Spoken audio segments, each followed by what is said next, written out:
준비됐을까요? 네, 지금 화면이 준비되는 동안에 또 그 휴대폰이나 휴대기기로 또 보실 수 있을 것 같은데 아직 준비 안 됐으니까 네, 휴대폰에서 보셔도 되고요. 이제 준비되면 이제 화면 보시면서 하면 될 것 같습니다. 어, 네, 제가 이제 정리를 각 장별로 했는데요. 1장부터 네, 차례대로 한번 가보겠습니다. 네, 요약이다 보니까 이제 뭐 핵심적인 것들만 추려서 정리를 했고요. 네, 전체적인 윤곽을 이렇게 좀 볼 수 있도록 어, 그 핵심 각 절 구절을 이렇게 좀 나눠가지고 핵심 키워드를 잡고 일단 그 안에서 내용 정리를 좀 해봤습니다. 첫 번째 잡은 1장에서부터 가는데 1장에서 잡은 내용은 시험과 유혹에 대한 구분에 대한 내용입니다. 이제 그 성경 본문에는 시험이라고 나와 있는데요. 이게 이제 테스트인데 테스트와 이제 유혹이 템프테이션 이렇게 두 개로 나눠져 있는데요. 이 시험을 더 적합한 표현을 좀 이렇게 좀 바꿔서 표현해 본다면은 시련이라는 단어로도 이렇게 같이 이렇게 바꿔서 쓸 수 있지 않을까라는 생각이 들어서 제가 괄호로 예, 시련이라고 해봤고요. 이제 시련에 대해서는 2절부터 4절 사이에 나와 있습니다. 보시면 이제 믿음의 연단을 위해서 이 시험이 주어진다라고 나와 있고요. 인내로 성숙과 온전함을 이루게 한다라고 이제 설명이 되어 있습니다. 그러니까 이 유혹이 있고 시험이 있는데 유혹이라는 것은 13에서 15절에 보면 죄로 이끄는 어떤 내적인 욕망을 말한다고 하고 있고요. 이거와 대비되는 시련은 우리의 영적인 성숙과 성장을 위해서 주어지는 믿음의 연단을 위해서 주어지는 것이다. 라고 설명되어 있습니다. 그렇기 때문에 적용을 해본다면은 우리에게 이제 고난이 많이 따르더라도 고난이 또 계속 있을 수 있는데 그런 고난 중에서 낙심하고 낙담할 것이 아니라 하나님께서 허락하신 훈련의 기회로 삼고 또 이 훈련을 통해서 내가 더 성숙할 수 있는 기회라고 이렇게 바라보는 것이 더 합당할 것이라고 생각이 듭니다. 야고보서 1장 2절에 보면은 너희가 여러 가지 시험을 당하거든 온전히 기쁘게 여기라 라고 이제 말씀을 하고 있습니다. 반면에 이제 이 유혹이라는 것은 하나님이 주신 것이 아니다라는 것이 핵심적인 내용 중에 하나고 이것은 개인의 욕심에서 비롯된 가능성이 높습니다. 결국 죄로 이끌어지고 사막으로 갈 수밖에 없는 그것이 유혹이 되겠습니다. 결국 내 안에 있는 내적인 어떤 욕망에 의해서 죄로 이끌려가는 그것이 바로 유혹이라고 생각할 수 있고요. 또 하나 생각할 것은 하나님께서는 악을 통해서 유혹하시는 분이 아니시다. 오히려 어떤 시련을 주시는데 이게 오직 선한 시험인 것이고 이것을 통해서 우리가 주님을 닮아갈 수 있도록 빚어가신다라는 사실을 알 수가 있습니다. 두 번째 잡아본 주제 키워드는 지혜의 필요성과 믿음에 대한 내용입니다. 5절에 보면 이제 지혜가 언급되어 있는데요. 지혜가 부족하면 하나님께 구하라 라고 언급이 되어 있고 지혜를 구했을 때 하나님께서는 후히 주시는 분이시지 막 꾸짖고 그것을 안 주려고 하시는 분이 아니다라고 설명이 되고 있습니다. 그렇기 때문에 우리는 지혜를 주님께 구해야 되고 이것은 하나님께서 우리에게 주실 가장 중요한 은혜 중에 하나다라고 우리가 생각을 할 수가 있습니다. 그렇기 때문에 이 하나님의 응답은 지혜를 구하는 자에게 인색하지 않게 후히 주시는 분이라는 것을 우리가 생각하고 또 하나 또 우리 성도들의 태도로서 중요한 것은 우리가 부족함을 먼저 인정해야지만 구할 수 있지 않겠습니까? 스스로 내가 충분히 다 할 수 있다라고 내가 충분히 지혜롭다고 생각한다면 주님 앞에 아무것도 구할 것이 없을 것입니다. 우리의 부족함을 먼저 인정하고 또 주님께 겸손하게 지혜를 주십사 이렇게 구해야 할 것입니다. 이때 우리가 또 하나 필요한 것은 믿음인데요. 6절 8절에 믿음으로 구하고 의심하지 말라라고 말씀하고 있습니다. 이때 특별히 강조한 것은 두 마음을 품지 말라고 말씀을 하고 있는데요. 이 두 마음을 품었다는 것은 하나님도 섬기고 또 세상도 같이 섬기는, 또 하나님도 의지하고 또 세상도 믿고 의지하는, 이렇게 두 가지를 동시에 하려고 하다 보니까 두 마음이 있고, 이런 두 마음을 품었을 때 아무것도 얻지 못한다라고 말씀을 해주고 있습니다. 또 이때 우리는 믿음으로 구해야 되는데, 뭐 바람이 워낙 세게 부니까 또 흔들리는 물결 때문에, 파도 때문에 우리가 불안정해지고 흔들릴 수가 있습니다. 그래서 의심의 늪에 빠져서 결국 응답받지 못하는 그런 일이 생길 수가 있기 때문에, 우리는 믿음의 조건, 즉 하나님이 응답하실 것이다 라고 하는 그 신뢰와 또 확신 속에서 간구하고 구해야 하겠습니다. 다음 키워드는 낮은 자와 부자와 부한 자의 자세인데요. 9에서 11절에 그 내용이 나와 있습니다. 먼저 가난한 자부터 보면요, 특이한 것은 1장 9절에 보면은 낮은 형제는 자기의 높음을 자랑하라고 이렇게 언급이 되어 있거든요.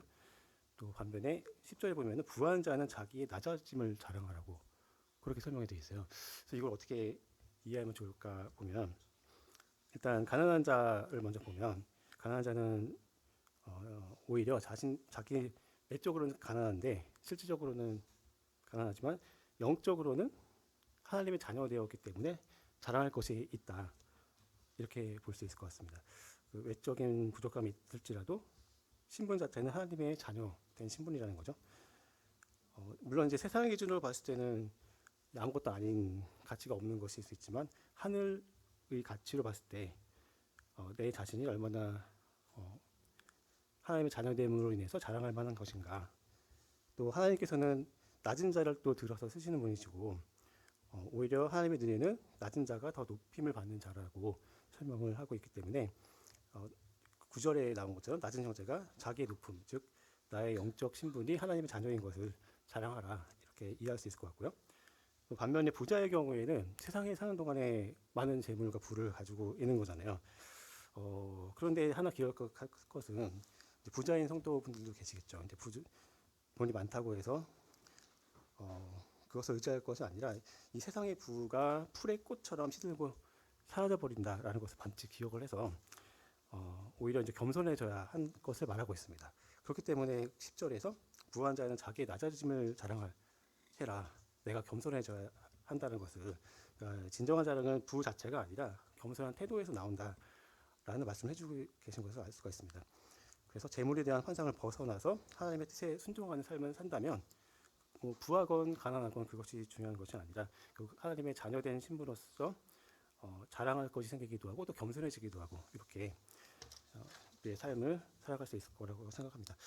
다음 키워드는 말씀에 대한 태도인데요. 22절에서 25절까지의 말씀입니다. 우리가 말씀을 매주 듣고 또 수요일에도 듣고 또 평일에도 말씀을 묵상을 하는데, 이렇게 말씀을 듣고 이해하는 것으로만은 안 되고요. 만약 듣기만 한다 그리고 실천하지 않는다, 이것은 자기 자신을 속인 자와 같다라고 22절에서 말씀해 주고 있거든요. 제가 이제 여기 사파를 하나 넣어놨는데요. 여기 이제 있는 그 청년이 거울을 보고 있습니다. 근데 거울에 보니까 자기 얼굴에 뭐가 좀 묻어 있죠. 그래서 놀란 표정으로 지금 쳐다보고 있는 것 같은데요. 이렇게 자기 얼굴에 뭐가 묻었으면 이제 어떻게 해야겠다가 나오잖아요. 뭐 수건으로 닦든 뭐 세수를 하러 가건 뭘 해야 되는데, 듣기만 하고 이제 아무것도 안 하는 사람들의 모습이 바로 여기 거울 앞에서 자기 모습을 본 다음에 그냥 당당하게 이제 뭐 일보러 가는 거죠. 직장에 가기도 하고 뭐 친구 만나러 가기도 하고, 말씀을 삶에 적용하지 않으면 이제 변화 없는 신앙에 머물 수 있다는 거죠. 또 행함이 없는 신앙을 계속하게 된다면 무기력해지게 되고요. 여기 이제 외식으로 끝난다라고 했는데, 외식이라고 하는 것은 겉으로 뭐 치장하고 장식하는, 겉으로 봤을 때는 그러니까 포장지는 되게 좋은 거죠. 근데 안에는 아무것도 없거나 이제 뭐 별거 없는, 그런 모습으로는 안 되겠고요. 이제 듣고 행하는 자가 돼야 되겠고요. 또 이 22, 25절에 보면요, 아주 좋은, 우리에게 참 이렇기 때문에 우리가 또 말씀을 지켜야 되는 걸 하는 말씀들이 나와 있습니다. 참된 성도는 말씀을 지켜 신행하는 자라고 이제 말씀하고 있는데, 거울에서 나의 모습을 보고서 아, 내가 무엇을 고쳐야 되겠구나, 세수를 해야 되겠구나, 얼굴을 깨끗이 해야 되겠구나, 그런 것처럼 말씀을 듣고 이제 나를 바꾸는 거죠. 나의 삶을 바꾸고, 나의 태도를 바꾸고, 나의 생각을 바꾸고, 또 나의 이웃과 나의 성도들을 향한 나의 사랑의 마음으로 바꾸고, 그들은 그 행하는 일에 복을 받게 된다라고 야고보서에 분명히 나와 있습니다. 그래서 야고보서 1장 22절을 보면은 제가 순서를 한번 약간 바꿔봤는데요. 원래는 이제 A가 먼저 나오는데 바꿔서 보면은 듣기만 하여 자신을 속이는 자가 되지 말라. 그래서 오히려 말씀을 행하는 자가 되라. 이게 이제 이 부분에서 핵심 키워드라고 생각이 됩니다. 그래서 1장을 한번 정리를 해보면 이제 주요 교훈을 정리를 해봤는데요.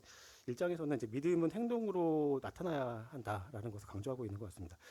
특히 이제 고난에 대해서 언급이 되어 있고, 이 고난 속에서도 인내를 통해서 하나님의 뜻을 신뢰하는 방법을 우리가 살아가는 동안에 그것을 배워야 하고, 또 겉으로만 믿는 척하는 자세로는 안 되고요.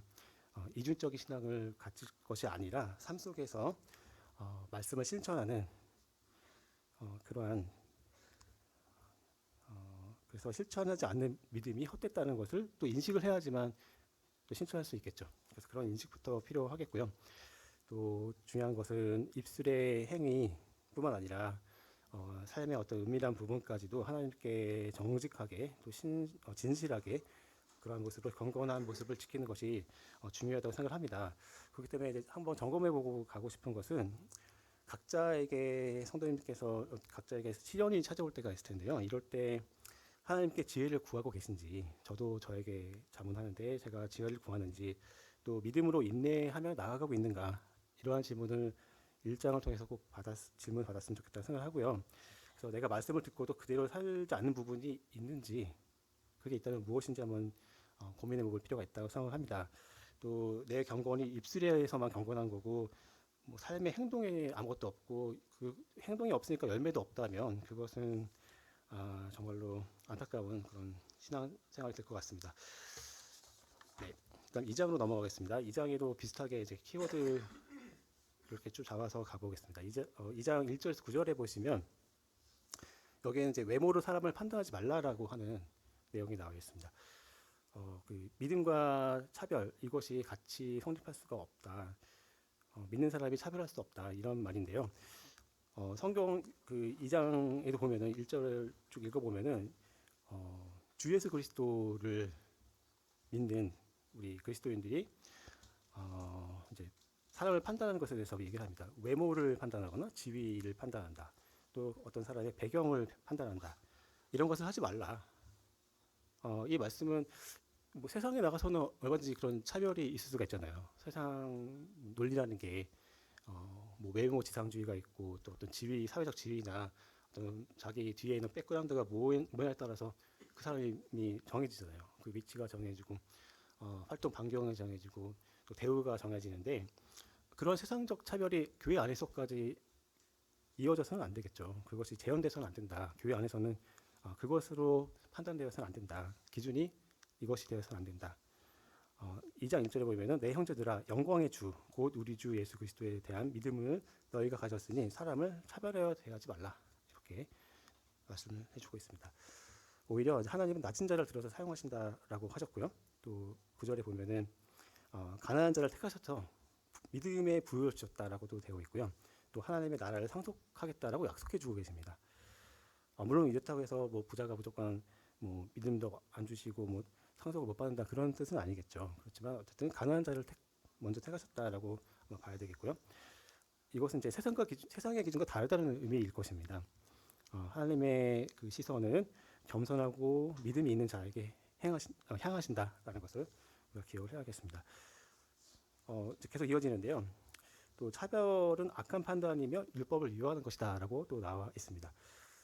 그래서 우리가 좀 교훈을 받을 것이 있다면 저를 포함해서 나는 교회 안팎에서, 뭐 교회 안에서뿐만 아니라 밖에서조차도 겉모습으로 사람을 판단하고 있지 않은가, 이 부분을 좀 점검을 해봤으면 좋겠다고 생각이 들고요. 진정한 믿음은 모든 사람을 하나님의 형상으로 존중하는 데서 시작된다라는 말씀으로 정리가 될 것 같습니다. 또 1절에서 9절 사이에는 8절에 보면은 이제 앞에 쭉 뒤에가 있지만 가운데가 내 이웃을 내 몸과 같이 사랑하라 라는 이제 구약의 말씀을 인용하면서 이것이 최고의 법이다. 즉 이웃 사랑에 대해서 언급을 하고 있습니다. 본문에는 뭐 이게 왕의 법이라고 나와 있지는 않은데요. 이제 하나님께서 주시는 법이니까 왕이신 하나님의 법이다라고 제가 생각을 해봤고요. 이 참된 믿음은 사람을 있는 그대로 존중하고 또 사랑하는 실천이 있어야 그 속에서 그 믿음이 드러난다고 생각을 합니다.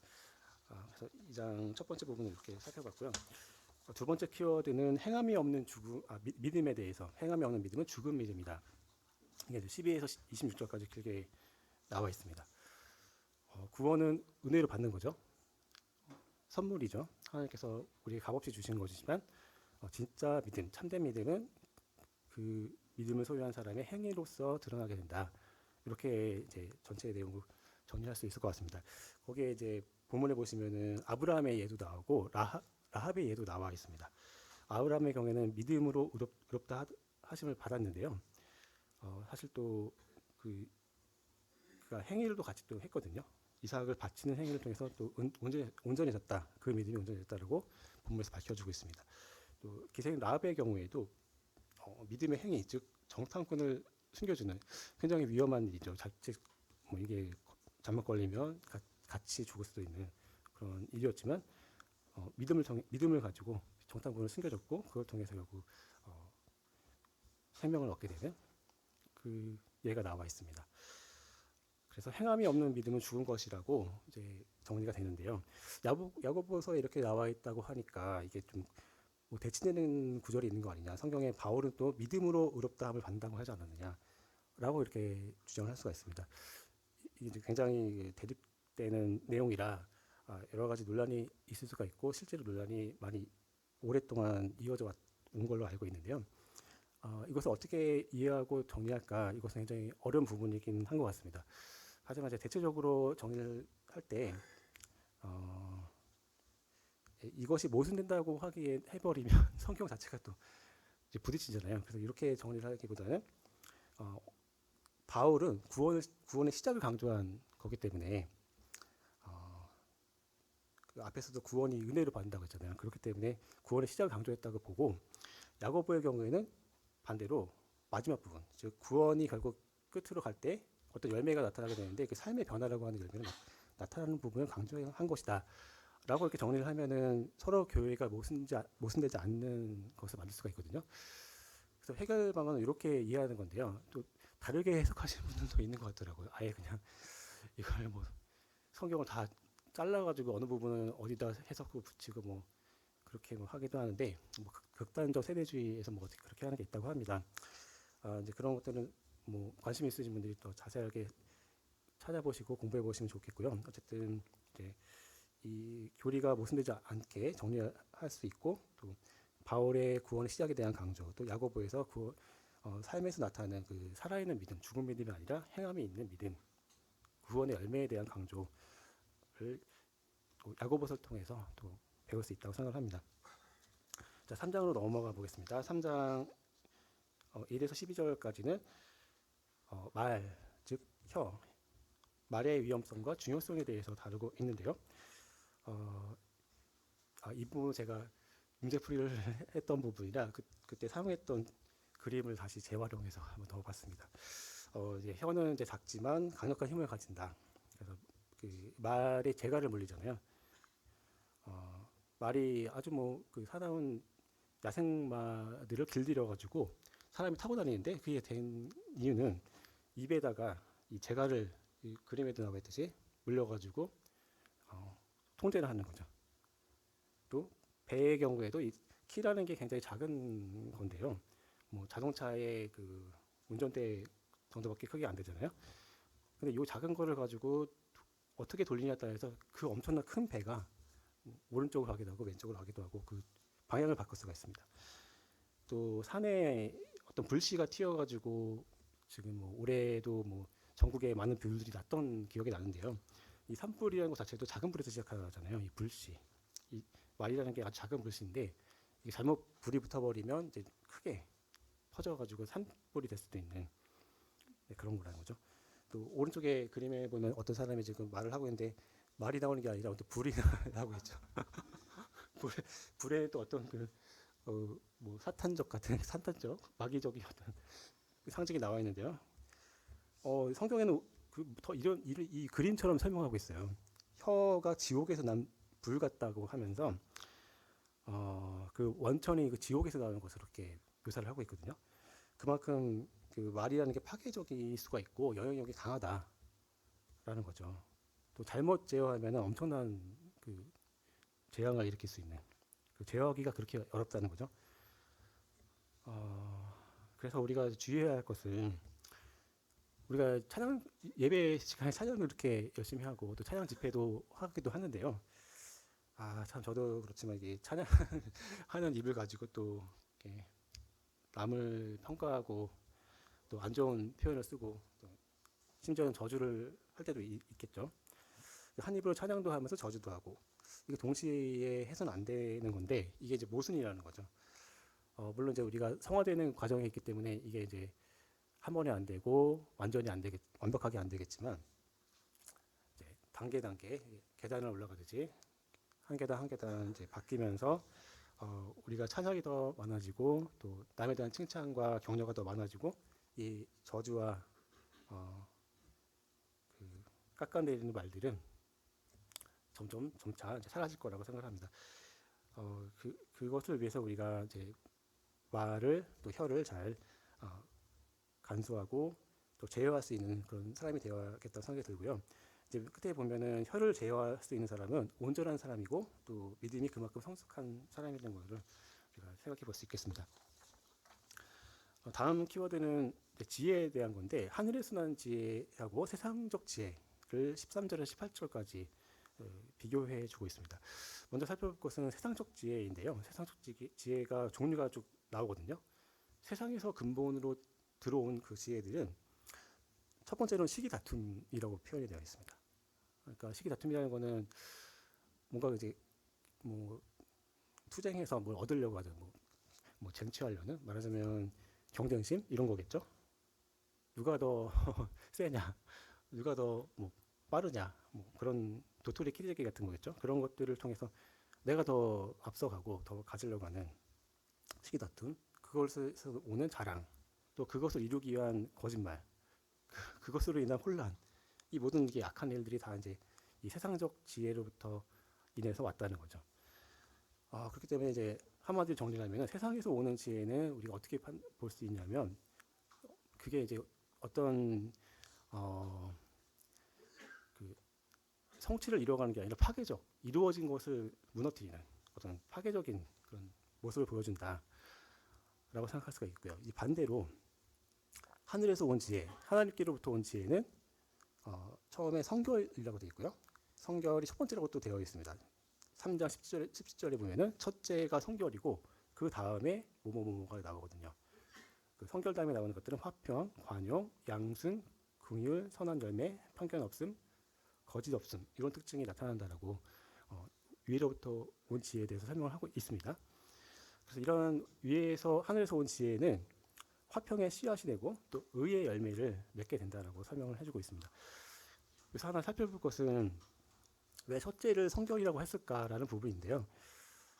아무래도 이 성결이라는 단어 자체가 퓨어라고 하는 순수하다는 그런 의미를 갖고 있기 때문에 즉 다시 말해서 순수하다, 성결하다는 것은 구별됐잖아요. 그래서 어떤 진리가 있고 또 거룩한 어떤 구별됨 그것이 먼저 있어야만 그 뒤에 오는 것들이 화평이 또 거짓되지 않고 진실된 화평이 될 것이고 또 진실된 관용이 될 것이고 뭐 화평, 관용 이런 것들 다 관계에 관련된 거잖아요.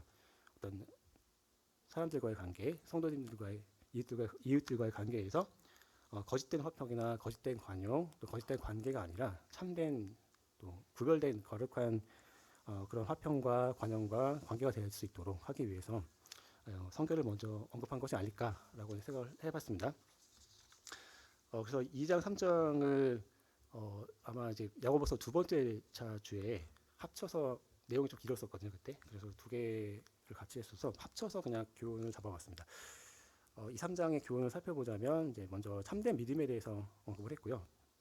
입술의 고백만으로는 믿음이 충분하지 않다고 보고, 왜냐하면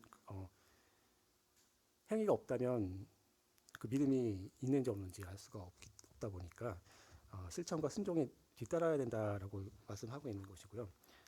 말뿐만 있는 믿음 또는 열매 없는 믿음은 죽은 것이다 라고까지 이렇게 표현을 해주고 있습니다. 또 혀에 대해서, 말에 대해서 방금 말씀드렸는데 그것도 나와 있죠. 성도들의 말, 언어 습관이 마치 거울을 보듯이 자신의 영적 상태를 보여주는 것이다 라고 생각할 수 있다는 거고요. 우리가 해야 될 말들은 화평의 말, 또 위로의 말, 격려하는 말, 찬양하는 말을 선택해야 한다는 거죠. 이 반대는 감정적인 말, 또 분별 없이 하는 말, 이런 말들이 이제 공동체를 해칠 수 있고 어려움을 줄 수가 있습니다. 그래서 그런 것들을 제어하는, 말에 재갈을 불려가지고 달리듯이 그렇게 해야겠습니다. 또 지혜에 대한 분별에 대해서 방금 봤죠. 위에서 온 지혜가 내면의 성결을 통해서 외면의 화평을 추구하는 그런 특징을 갖고 있다는 거고요. 또 반면에 세상의 지혜는 자기중심적이기 때문에 결국 다툼과 분열을 낳는다라고 교훈을 받을 수 있을 것 같습니다. 다음 이제 4장으로 넘어가겠습니다. 4장 첫 번째 부분에 1절에서 5절까지에서는 세상과 벗하는 것에 대해서 나오는데요. 이 세상과 친구되는 것은 하나님과 원수가 된다라고 이야기해주고 있습니다. 이제 교회 안에서도 여러 가지 어려움들이 있어 왔고, 또 지금 아마 있을지 모르겠고 앞으로도 있을 수 있는데요. 이 1절에서 5절에서 보면은 결국은 정욕이라는 단어가 나옵니다. 교회 안의 다툼의 근원이 정욕, 즉 세상에서 배운 욕망이라고 정의를 해봤는데요. 그러니까 세상적인 욕망, 이런 것이 이제 정욕이라고 정의를 한다면 이 다툼, 싸움, 성도 간에 이런 어려움이 있는 것은 성도 개인의 정욕에서 비롯됐다. 다시 말하면 이제 어떤 것을 소유하려고 하는, 또 그것을 소유하기 위한 어떤 이기심과 경쟁심 때문이 아닐까 이렇게 생각이 들고요. 또 1절에서 5절에 보면 응답되지 않는 기도에 대한 내용이 나오거든요.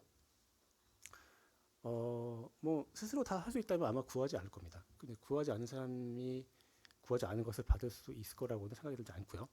물론 이제 자기 스스로 할 수 있다고 믿었으니까 뭐 그 안에서 자기가 무엇을 얻었겠지만, 그것이 개인적인 세상적인 것일 수는 있겠지만 하나님께서 원하시는 기뻐하시는 것을 얻었을 거라고 생각이 되지 않습니다. 왜냐하면 구하지 않았기 때문이죠. 우리가 구할 때 내가 나의 그 정욕, 세상적 어떤 욕망을 위해서 구하게 되면은 오히려 잘못 구하는 기도고 응답이 되지 않는다고 말씀해주고 있습니다. 구해야 받는데, 또 구할 때 우리는 하나님의 뜻에 맞춰서 하나님께서 기뻐하실 것을 구해야 하는 것이지, 나의 개인적인 욕망을 위해서 기도하고 응답 안 된다고 내 기도가 왜 응답이 안 되냐, 왜 하나님께서 나를 왜 나의 기도를 듣지 않으시냐라고 할 수 없다는 거죠. 우리가 하나님의 뜻을 먼저 살피고 또 나 개인뿐만 아니라 내 주변의 가족과 또 이웃과 성도님들을 위해서 기도할 때, 그것이 하나님 뜻에 합당할 때 그것이 이제 응답이 될 것이라고 생각합니다.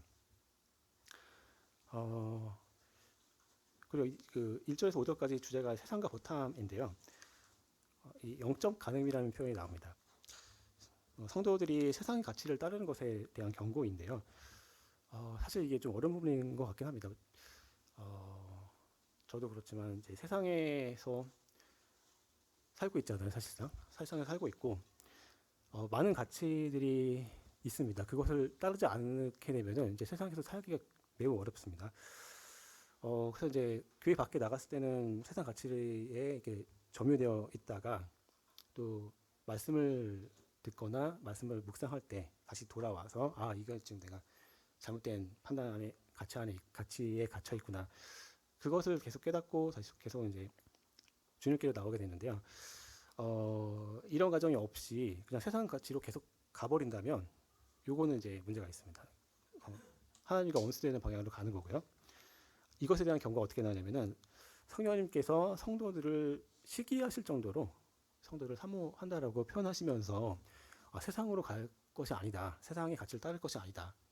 돌아와라. 나에게로 다시 와라. 성도들은 세상으로 갈 것이 아니고 전적으로 하나님이 나에게 헌신하고 나의 필요를 충성해서 나의 할 것을 일을 하라. 나에게 헌신하라. 시간을 헌신하고 또 물질을 헌신하고 또 재능을 헌신하고 자기의 그 맡은 바 소명을 다 헌신하도록 충성하도록 그렇게 요구하신다는 말씀입니다. 그래서 우리가 세상의 가치와 충돌되는 하나님의 말씀에 의한 가치 이것에서 우리가 갈등할 때 우리는 성령님께서 성도를 그렇게 사랑하고 사모할 정도로 시기하실 정도로 우리를 요청하고 요구하신다는 것을 기억하고 그 세상과 버틸 것이 아니라 하나님께로 하나님의 친구가 되고 하나님의 벗이 되는 그 방향으로 돌아와야 된다. 라는 교훈을 첫 번째 부분에서 해주고 있고요. 그 다음에 그 두 번째는 제가 내용이 많아가지고 약간 건너뛰었는데요. 11에서 12절에 보니까 비방과 판단 금지에 대한 이야기가 나와 있습니다. 이 부분도 이제 굉장히 중요하다고 생각이 드는데요. 참 어려운 부분인 것 같습니다. 이제 여러 사람이 모여 있다 보면은 이제 가치관이 약간 물론 이제 전체적인 그 믿음에서의 가치는 같은데요. 이제 성향이 그 성격이라는 게 있고 성향이 있잖아요. 자기가 살아온 배경이 있다 보니까 사고 방식이라는 게 다 정해져 있죠. 이제 그것이 약간 이제 충돌할 경우에 다를 경우에 형제 자매를 비방하거나 왜 저렇게 생각할까라고 이제 누구에게 토로할 수 있죠. 그게 이제 뭐 퍼지지 않을 사람에게 하면 되는데 이제 이게 잘못 퍼지면 이제 이게 비방과 판단이 막 삽시간에 막 다 공유가 돼가지고 누구를 비방하게 되고 이제 판단하게 되잖아요. 이제 그런 게 이제 어려움이 될 것 같습니다. 그래서 험담이나 모함하는 말로 이웃 성도를 깎아내리는 행위를 비방이라고 정의를 하고 또 판단한다는 것을 하나님의 권위를 넘어서 정죄자가 되려는 태도 이렇게 좀 어렵지만 정의를 해봤는데, 그러니까 쉽게 설명하자면 이제 형제를 어떻게 그 형제 자매를 내 기준에 안 맞다고 이제 뭐 이렇다 저렇다 이야기하고 뭐 판단하고 뭐가 잘못됐고 뭐가 맞고 이렇게 하는 것은 스스로 재판관이 되려고 하는 행위다라는 거죠. 그래서 이러한 스스로 재판관이 되는 것은 오만한 행위이기 때문에 이런 행위를 우리가 이제 피해야 되는 거고요. 이 11, 12절에서 말씀해 주시는 것은 하나님께서 재판관이라고 또 표현이 되어 있습니다. 그래서 또 재판관이신데 유일하신 재판관이신 거죠. 하나님께서는 율법을 제정하신 분이라고 되어 있고 또 심판하시는 분이라고 나와 있어요. 그렇기 때문에 이것을 우리에게 적용해 보면 인간인 피조물, 우리 성도들이 하나님의 은혜로 구원받았는데 이 구원받은 형제 자매끼리 재판관이 되어가지고 뭐 판단을 하고 판결을 하고 심판하면 안 되잖아요. 그것은 하나님의 자리에 선 것이 되기 때문에 그것이 안 되는 것이고요. 우리의 역할은 말씀을 지켜서 행하는 것이지 다른 사람을 판단하고 심판하고 뭐 그 재판관처럼 땅땅땅 세 번 치면서 판결 뭐 선고 내리고 이게 아니잖아요. 그래서 이제 입법자 재판관은 오직 한 분이시다. 4장 12절 말씀을 우리가 기억하고 비방과 판단하는 것을 우리가 하지 않도록 주의해야겠습니다. 또 13에서 17절에 보시면 인생의 길이가 얼마나 짧은가, 그렇기 때문에 우리는 얼마나 주의 뜻대로 살아야 하는가라는 부분이 나옵니다. 인생이 얼마나 이제 덧없는지, 얼마나 안개같이 사라지는 것인지 말씀을 해주고 있는데요. 사실 저도 그렇지만 항상 이제 계획을 하죠. 당장 이제 내일 뭐 할지 계획을 하고, 오늘 일어나면 오늘 아침에 뭐 하고, 점심에 뭐 하고, 저녁에 뭐 할지 그런 것들 계획을 짜는데요. 이 인생이 얼마나 짧고 불확실한지, 뭐 단장 한순간 뭐 1, 2분 뒤에 무슨 일이 있을지, 내 생명이 계속 이어질 수 있을지 그것을 장담할 수 없는 그런 삶을 살고 있습니다. 사람이라는 게 사실 뭐 1분 30초 정도만 숨을 안 쉬어도 사람이 죽는데요. 뭐 어제도 보니까 5호선에 뭐 불 나가지고 뭐 탈출하고 그랬던데요. 자칫하면 그 순간에 죽을 수도 있는 거잖아요. 그런 어떤 사건 사고가 언제 발생할지 알 수가 없는 거죠. 그렇기 때문에 우리는 이렇게 그 불확실한 현실, 그걸 통해서 우리는 오히려 겸손해지고 하나님이 나에게 필요하구나. 나는 인생에 내 인생을 내 스스로 계획할 수가 없구나. 이걸 깨달아야 되는데요. 그러지는 않고 오히려 이제 더 높아져서 나 스스로 무엇을 개척해 가려는, 또 자기를 개발하려고 하죠. 또 많은 책들이 자기를 개발하라고 책들이 나오는데요. 그런 자세가 아니라 겸손한 자세. 우리가 미래를 알 수 없고 불확실하기 때문에 만약에 우리의 미래를 우리가 알 수 있다면 지금 삶을 이렇게 살까요? 우리가 미래를 모르기 때문에 최선을 다해서 살고 있다고 생각을 합니다. 이 하나님의 뜻을 먼저 구하라라고 했는데요. 사실 뭐 여기서 계획하면 뭐하냐라고 제가 말한 것 같은데 그런 말은 아닙니다. 계획 자체는 중요하죠. 계획 자체가 문제가 아니라 계획해야 됩니다. 그런데 이제 계획할 때 하나님 없이 계획하는 게 아니라 하나님 없이 정하면 이제 그게 교만한 태도가 될 수가 있잖아요.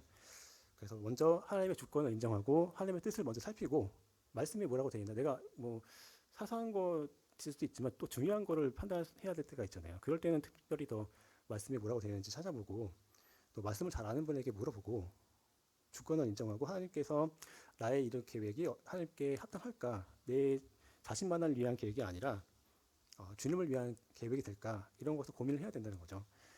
그래서 우리가 이제 고백할 것은 4장 15절처럼 주님의 뜻이면 우리가 살기도 하고 이것이나 저것을 하리라 이러한 겸손한 태도로 가야지 합당하다는 것입니다. 그만큼 인생이 짧고 주의 뜻대로 살기 위해서 우리가 노력해야 하겠다라는 말씀이고요. 그래서 4장 이제 교훈을 살펴보면 이제 처음에 나온 거는 성도들 간의 갈등에 대해서 이제 교훈을 주신 것 같습니다. 그래서 자신의 이기적 욕심에서 갈등이 많이 일어나기 때문에 사실 이거를 먼저 인식을 해야 되거든요. 이게 자기 객관화가 되게 힘든 것 같아요.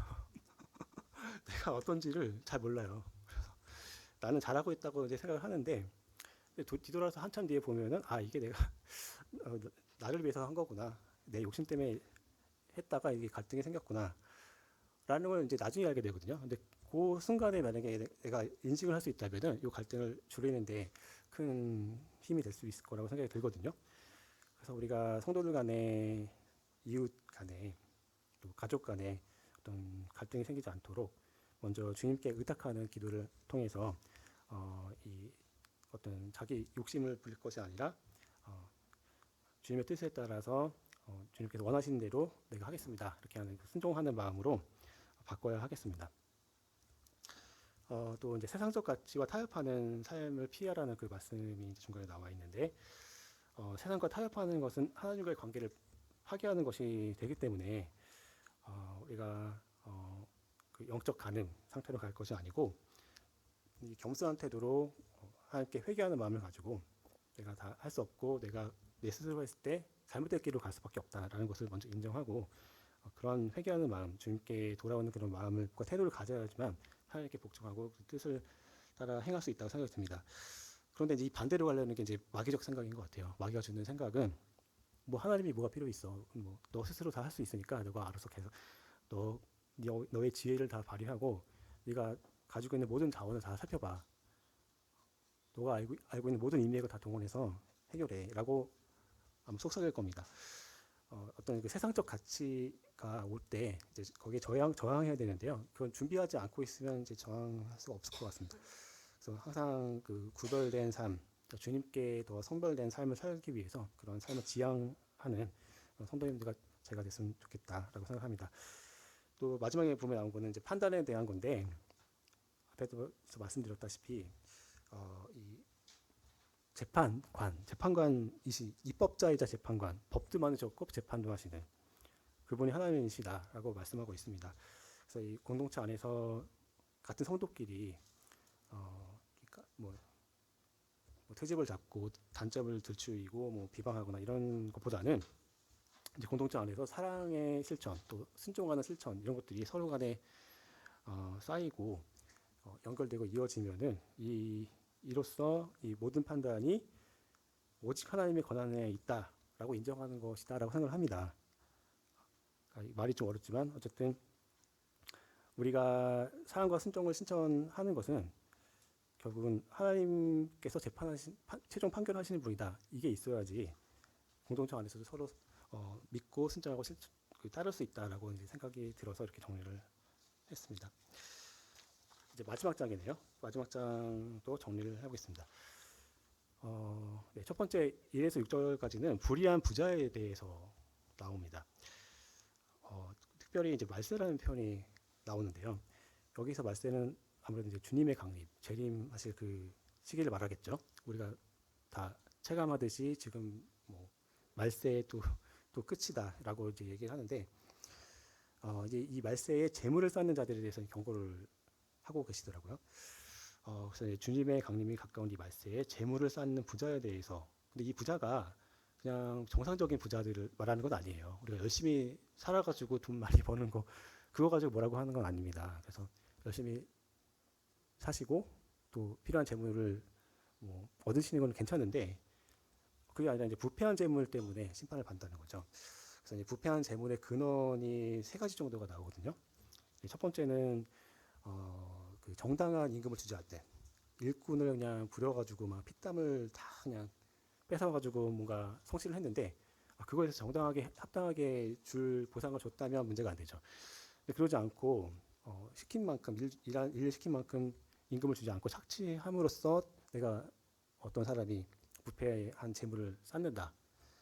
이거에 대한 이제 경고를 하고 있는 거죠. 그것이 그렇게 이제 된 것은 어떤 그 자신의 사치와 향락을 위해서 그렇게 됐다는 거죠. 쾌락 때문에 또 자아 만족을 위해서 몰두하다 보니까 어떻게 하면 내가 뭐 어떤 수단이라도 동원해서 나의 수익을 더 올리려고 하다 보니까 착취로 가는 거죠. 적게 주고 많이 부리는 그거 안 하면은 어떻게 사치할 수 있겠습니까? 어떻게 향락할 수 있겠어요? 돈이 더 쌓일 수가 있겠어요? 물론 이제 자기가 더 열심히 해서 했다면 문제될 게 없겠죠.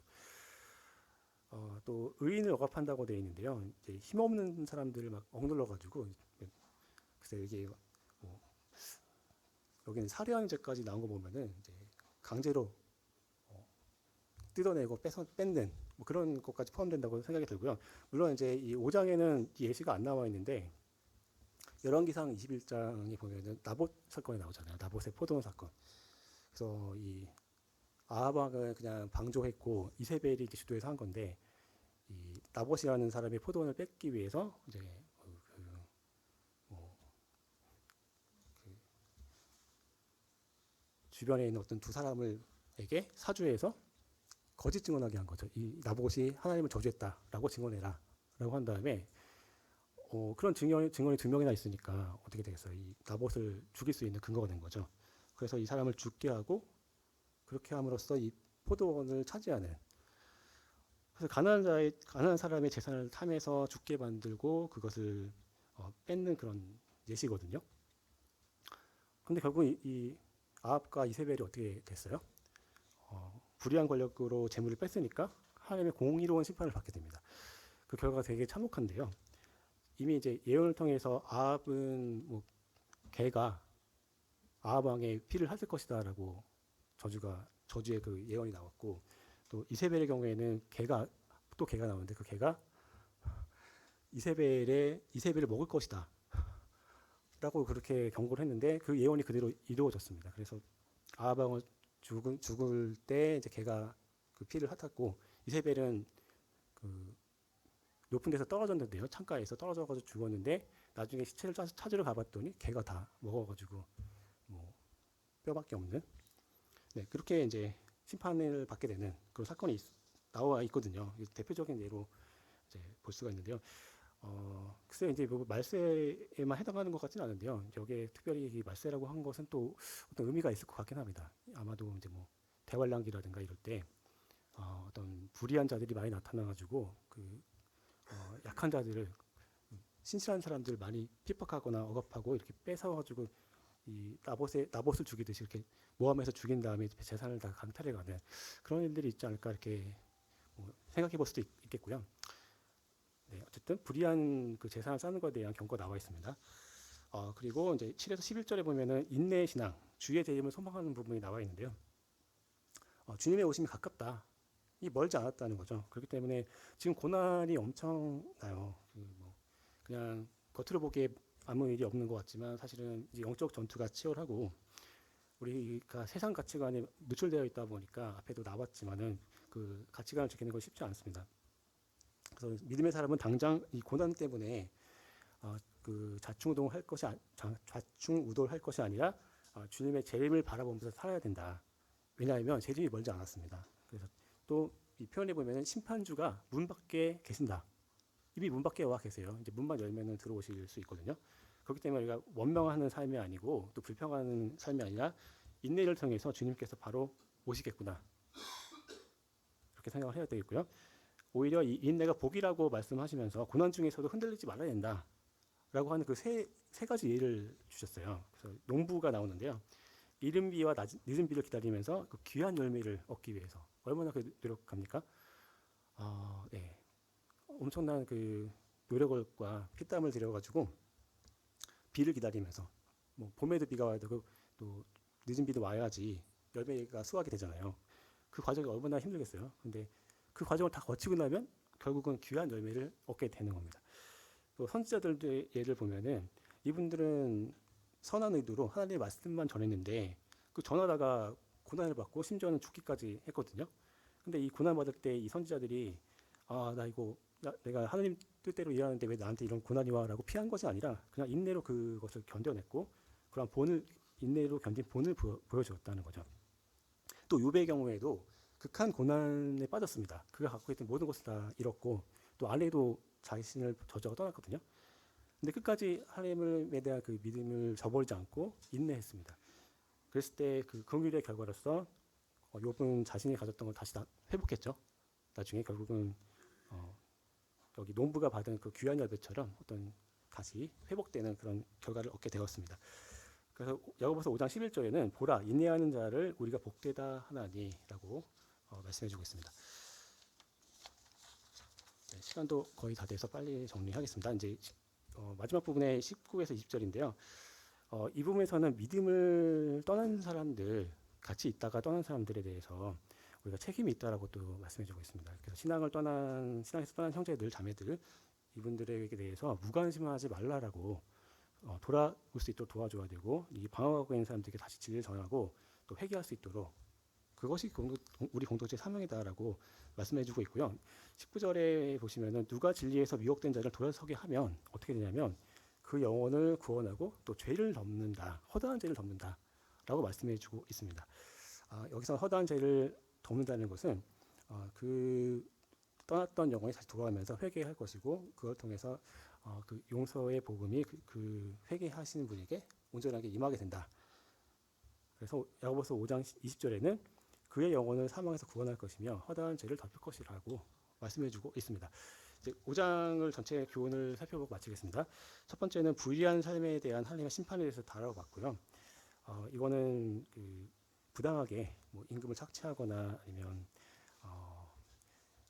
그 정당하지 않은 방식으로 취득한 그런 이거에 대해서 그것이 목적이 향락일 경우 그것은 마치 아합과 이세벨이 받는 그 심판처럼 심판의 대상이 될 수 있다라고 경고해주고 있고요. 또 두 번째는 고난 중에서 인내하는 것, 그것이 곧 주님의 재림을 소망하는 것과 연결되고 마치 농부나 선지자나 욥이 그 믿음을 지켰던 것처럼 우리가 믿음을 끝까지 지키고 인내했을 때 궁극적인 그 복에 참여하게 된다라고 이제 말씀해주고 있고, 마지막 부분은 방금 본 것처럼 떠난 영혼에 대해서 우리가 관심을 두고 진리로 인도할 수 있도록 그들을 기억하고 또 위에서 기도하고 또 돕고 말씀을 전하고 진리에 참여할 수 있도록 기회를 그분들에게 다시 주어야 하겠고요. 이렇게 회복과 회개를 돕는 것이 성도의 사랑과 또 책임의 완성이다 라는 그런 교훈을 5장에서 주고 있습니다. 네, 제가 정리한 건 여기까지고요. 네, 시간이 이제 다 돼서 기도하고 마치도록 할게요. 거룩하신 하나님 아버지 감사드립니다. 야고보서를 통한